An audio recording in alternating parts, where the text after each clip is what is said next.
The Sphinx has been studied for centuries, except for what's directly beneath it. Somewhere beneath the white paw of the Great Sphinx of Giza, there's a room. We know this because instruments found it. We know it's there. And we know something else. No one has ever been allowed inside.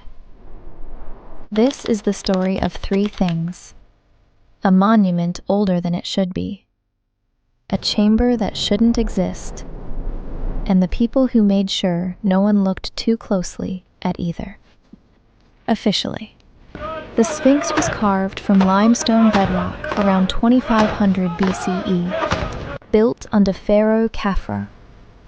That is the version taught in schools, printed in textbooks, defended for decades. In 1990, a Yale-trained geologist named Robert Schoch went to Egypt expecting to confirm it. He couldn't, because what he saw didn't match the story. The walls surrounding the Sphinx were covered in deep, vertical groves, patterns consistent with water erosion, rain. And that's a problem, because the Giza Plateau hasn't seen that kind of rain in about 7,000 years. If Schoch is right, the Sphinx isn't 4,500 years old. It's older, much older. Older than the civilization it's supposed to belong to. In 1991, Schoch presented his findings to the Geological Society of America. That alone would have been controversial. But then came 1993. Schoch's team brought in a geophysicist, Thomas Dobecki. They ran seismic scans around the base of the monument. The instrument picked something up. The readings pointed to something beneath the Sphinx's paws. A void. Structured. Something with edges.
Excavations delayed, permits denied. Hawass dismissed the idea of hidden chambers as a fantasy publicly. There was nothing beneath the Sphinx. There is another problem. Ancient Egypt documented everything. Walls covered in hieroglyphics, records of kings. But the ancient Egyptians never wrote about the Sphinx. No record of its construction. No inscription claiming it. The civilization that documented everything had nothing to show for the Sphinx.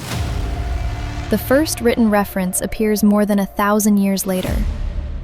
That kind of silence doesn't happen by accident.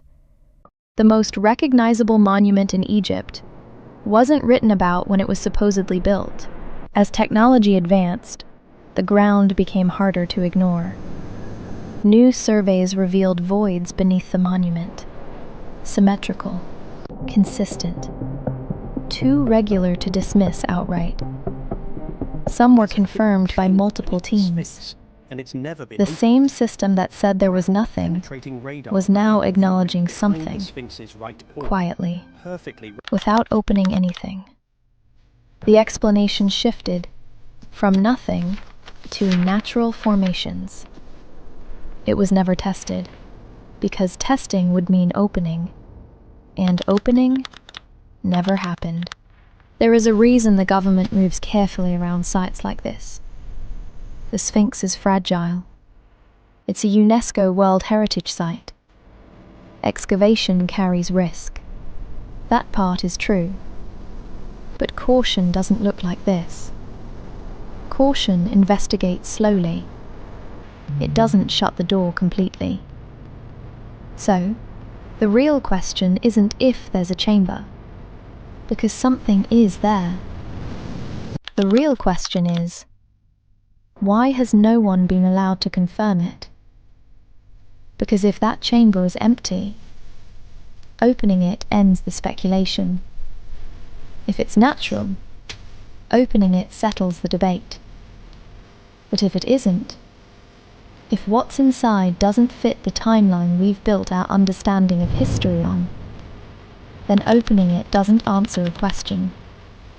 It creates a much bigger one, about when civilization actually began, about who built what and when. The implications are not small. If the Sphinx predates dynastic Egypt, then someone built it before Egypt existed as we know it. And if there is a chamber beneath it, and that chamber contains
and for now, untouched.